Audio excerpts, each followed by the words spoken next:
Salut tout le monde, bienvenue à transformateur.com, j'espère que vous allez bien, merci d'être là. Aujourd'hui, on va faire une expérience, on va convertir un pneu de ce vélo-là en tubeless. Tout simplement que je suis tanné de faire des crevaisons pour changer une tripe, puis ça fait du poids, je traîne tout le temps des tripes de spare dans mon sac. Tandis que je peux juste traîner des cordes, ça serait moins compliqué. On va avoir besoin d'une petite valve, du liquide du scellant pour tubeless, puis du tape. Vous allez voir, c'est pas trop compliqué, ça se fait bien, en tout cas, ce que j'ai pu voir, ça se fait bien. Puis c'est pas trop dispendieux, ben ça dépend si vous achetez des grosses quantités, le liquide va coûter cher, mais les valves, là, magasinez un peu, vous allez trouver il y en a à 50$ chaque, puis il y en a à 10$ chaque. Fait que vous magasinez un peu, vous allez réussir à trouver de quoi de pas pire. Pour le tape, c'est la même chose. Là. Il y a des marques avec des gros noms ou tout simplement, il y en a du ordinaire où il n'y a pas de dessin, il n'y a pas de couleur, il n'y a pas de fleurs dessus. Il est bien basic. Il faut juste s'assurer de prendre la bonne largeur. On va regarder sur le rim qu'on a, puis on va examiner qu'est-ce qu'on a de besoin pour faire le job. Fait que on va aller s'installer, mais avant de commencer, on s'abonne à la chaîne, on clique cette petite cloche, si on a des questions, des suggestions, je ne pas, on les écrit, je vous réponds dès que possible, puis là, on y va. Donc, partie là, pas trop compliqué. Ce qu'on va faire, on va commencer par enlever l'air. Puis, assurez-vous que votre pneu est tubeless ready ou qui peut être compatible. Vous pouvez regarder là, sur le pneu en tant que tel, il va être écrit s'il est tubeless ready. Lui, il n'est pas écrit, mais j'ai juste été voir là, un peu sur les internets. Puis, Forecaster sont tubeless ready. Puis, sur votre rim, il est écrit ici. En tout cas, dans mon cas, il est écrit. Je sais pas si on peut voir. On cherche des indications là, du fabricant. Ou sinon, si on est chanceux, on regarde là, pour le modèle de notre roue. Si ça peut fonctionner.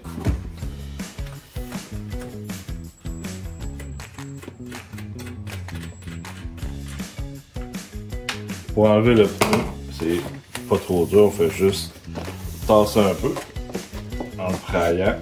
En forçant un peu, il va débarquer de la jambe juste ici. On va juste forcer. On s'assure que il s'en va dans le milieu, puis qu'on est lousse partout. On fait l'autre côté. Avant d'enlever le pneu, on s'assure de trouver notre sens de rotation parce que ça serait plate de tout monter puis démonter par après. Fait que ici, on peut voir il y a rotation. On voit-tu? Ouais. Juste là, on a le sens de rotation. Avec le côté du disque, on s'en va par là-bas. On va commencer de la remettre pareil tantôt.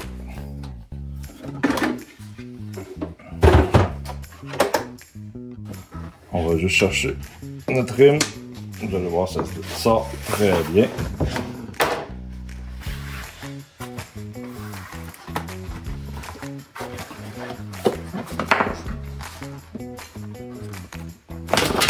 Boum. On va prendre notre trou de côté ici. On va prendre notre trip. C'est encore bonne, donc on va la mettre de côté. Le rim, il y en a qui viennent pré-tapés d'origine. Lui, il y a un tape, mais c'est juste pour faire beau. J'avais déjà démonté. Boum. C'est juste là, glisser. Boum, comme ça. On va enlever l'autre couche ici. Juste pour être sûr qu'on n'a pas de fuite.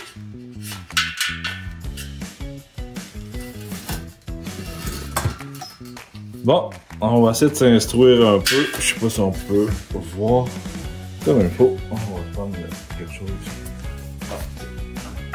Ben. Ok. Comment on peut savoir si la jante est tubeless ready? Vous voyez ici, il y a comme une petite lip. Si c'est lisse ou il n'y a rien, c'est vraiment là, aucune petite bavure. Là. On voit dessus. Il y a comme une petite bosse. Mais ça prend de quoi pour retenir le pneu. Ici, regardez, sur le pneu aussi, il y a une petite bavure.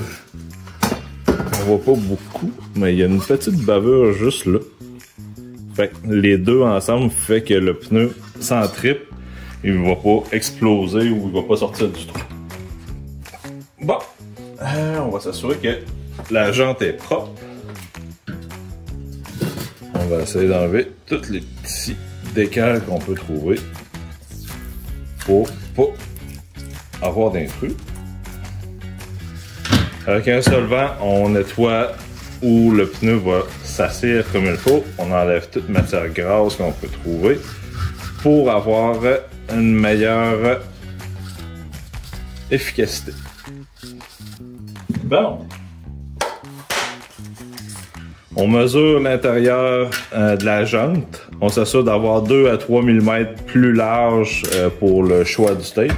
Dans mon cas, je pense que c'est 27 ou 28 mm. Puis mon tape, c'est du 30 mm. Là, il y a plusieurs façons d'installer le tape. Je vais voir, là, je vais commencer juste à faire un bout. Je vais voir comment ça va. Mais il y a quelqu'un qui avait sorti une technique de laisser la roue sur le vélo, mettre le vélo à l'envers, puis s'en servir comme point d'ancrage pour pouvoir tendre le tape et éviter d'avoir des bulles. Ça, c'est le trou pour la valve. On va commencer, on va sauter environ 2 rayons, puis on va partir le tape à peu près ici. On va faire un tour 2 pour s'assurer que on va être bien scellé.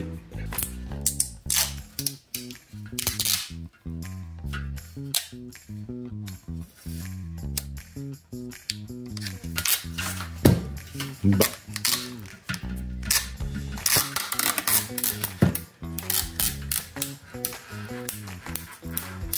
Bon, peut-être pas besoin de mettre le vélo à l'envers, mais on s'assure de garder une bonne tension dessus.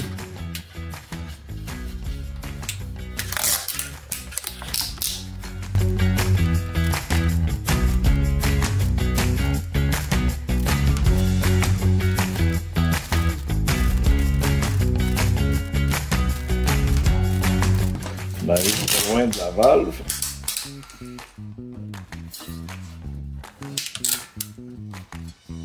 La valve est ici, le trou de la valve est là. Fait qu'on va sauter encore un trou, puis on va finir juste ici.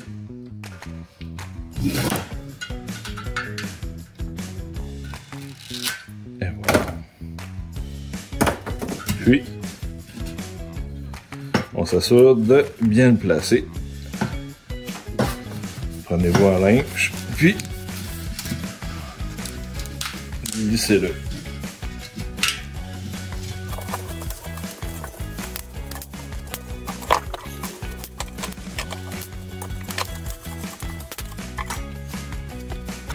Ok, un coup que le fond est bien tapé, on peut prendre juste un petit outil là, pour retirer les jantes, puis on s'assure de bien coller le tape. On fait l'autre côté. Regardez, mon tape est un peu plus large que, on voit pas bien, que ma jante, fait qu'il remonte un peu sur les côtés, fait que ça va faire vraiment un bon joint d'étanchéité. Ok, première partie, c'est fait. On a mis notre tape. Prochaine étape, on ajoute la valve. On la désassemble.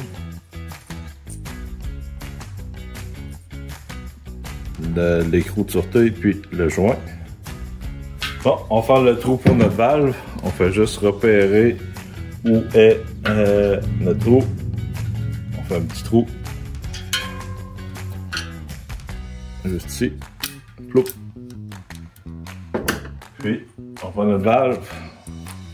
On la visse comme il faut pour pas endommager l'embout. Puis, on pousse. Boum. Et voilà. C'est rentré. Par la suite, on remet notre petite rondelle. L'écrou.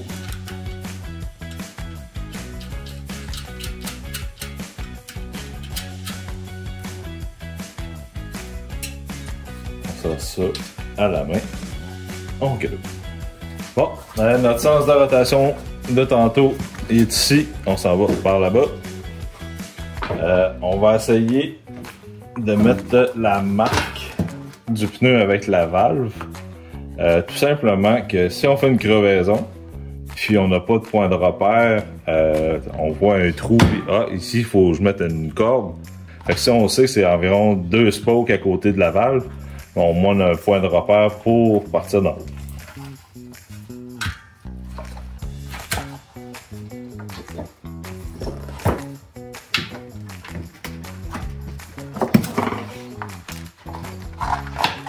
Merde, on l'a un bout. Pour le scellant, souvent là, les directives sont écrites sur la bouteille. Les autres recommandent là, pour un pneu de montagne entre 2 et 2.5. Moi c'est un 2.4. Fait qu'on y va entre 3 et 5 onces. Fait qu'on va y aller in between avec un 4 onces.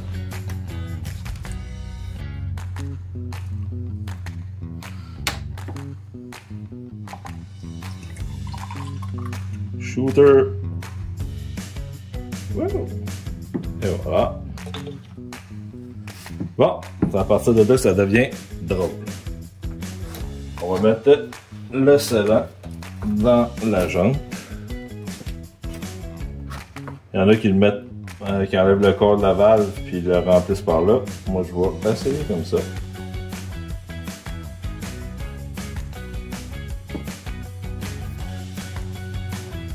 On va tourner la roue juste un peu. Doucement.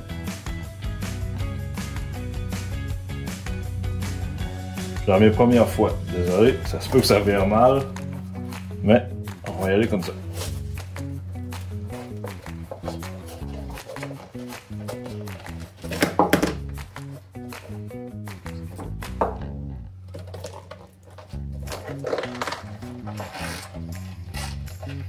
Boum. OK.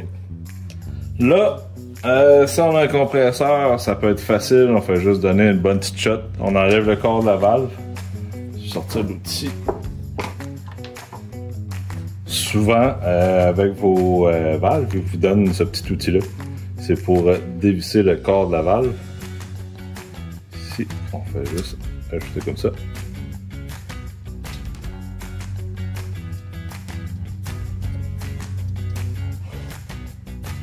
Puis ça change. Des fois, on a des fuites où ça se vend en paquet de 12 ou paquet de 10, là, ça coûte pas cher. Là, OK, on va y aller avec la version... si on n'a pas de compresseur et on peut le faire juste avec la pompe à pied. J'ai vu des gens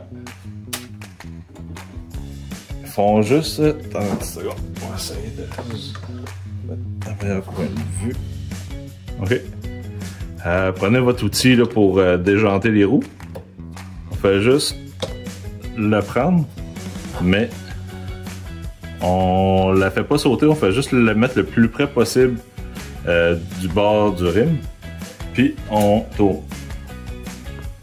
Fait que c'est comme un pré-collage où votre pneu va déjà être... Oups! Ouais, faut le retenir pour pas qu'il rentre.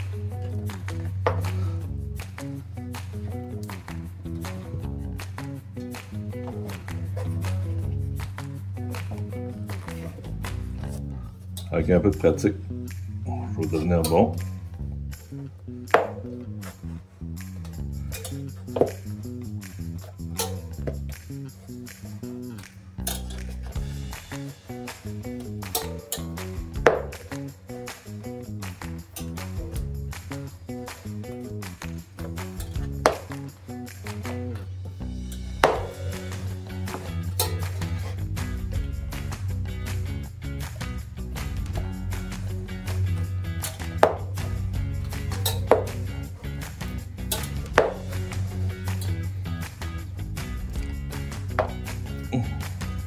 Ça va devenir plus raide.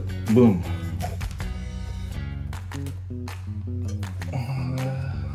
Regarde, ça rendu.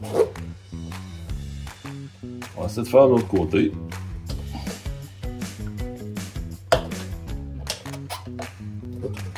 Je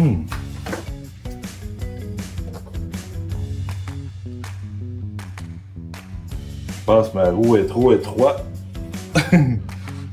Ça ne marchera pas de même. On va l'essayer au compresseur.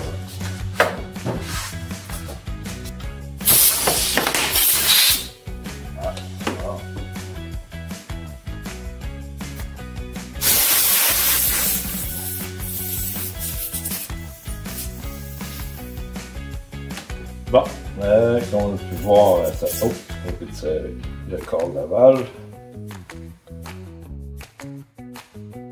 Et voilà, ça c'est serré.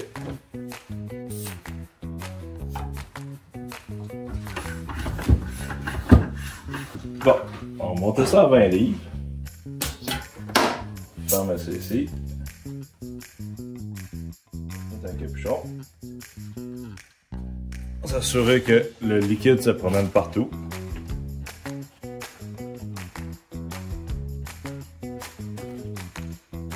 Là, je ne sais pas si déjà ce pneu-là était bon. On va voir qu'est-ce que ça donne.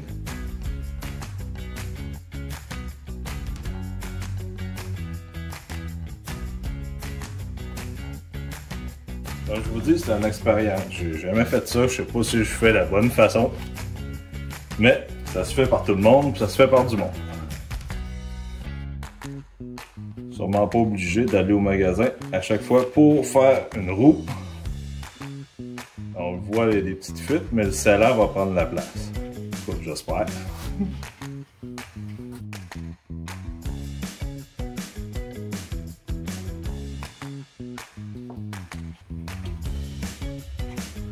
Bon, ok, ben, on va le brasser un peu plus. Puis j'ai monté la pression à 40. Juste pour être sûr que ça va rentrer dans tous les pores possibles. Bon, ça fait déjà un petit bout là, que la roue est gonflée. J'ai pas de l'air trop rassurant. C'est juste la première fois que je fais ça. Là, fait que je reste un peu sur mes gardes parce que je pars pas d'une roue neuve. Le vélo a déjà eu des crevaisons dans le passé. Fait que j'avais des petites retenues. Mais en tout cas, regarde, top shape. Disons que pour l'instant, la roue est très dure, elle n'a pas perdu d'air. Ça fait quasiment au moins 1 heure qu'elle est gonflée. Fait que je pense que ça va être concluant comme test. Puis c'est vraiment là un gros move que je voulais faire depuis très longtemps. Fait qu'on va réinstaller la roue puis on va dire le mot de la fin dans pas trop long.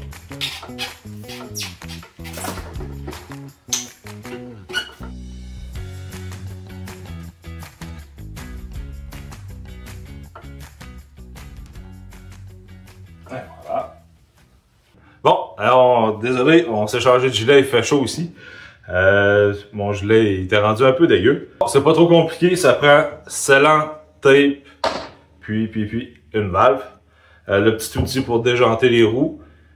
Sinon, assurez-vous d'avoir le bon adaptateur pour votre soufflot pour les pneus. Moi, j'avais pas le bon.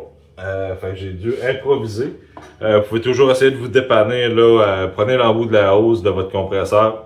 Un petit coup sec. C'est sûr qu'il faut enlever le corps de la valve pour assurer qu'il y a le plus d'air qui peut rentrer. Un petit coup sec, puis ça va coller. Attention, ça peut faire du mess. Je vais me commander le bon outil pour finaliser mon vélo, l'autre vélo que j'ai. Prochainement, on va essayer une autre sorte de tape, puis d'autres sortes de valves. Puis je veux vraiment essayer là, le principe là, d'accoter le pneu à mitaine, puis après ça pouvoir le gonfler à la main pour coller le pneu. On va faire ça sur mon autre vélo ici. Les pneus sont un peu plus gros, fait que peut-être ça va aller mieux. Après ça, ben c'est à peu près tout pour nous. J'espère que vous avez apprécié. Si vous avez des questions, des suggestions, gênez-vous pas, écrivez-les, je vous réponds dès que possible. On s'abonne à la chaîne, on clique sur la petite cloche, puis on se dit à la prochaine. Bye!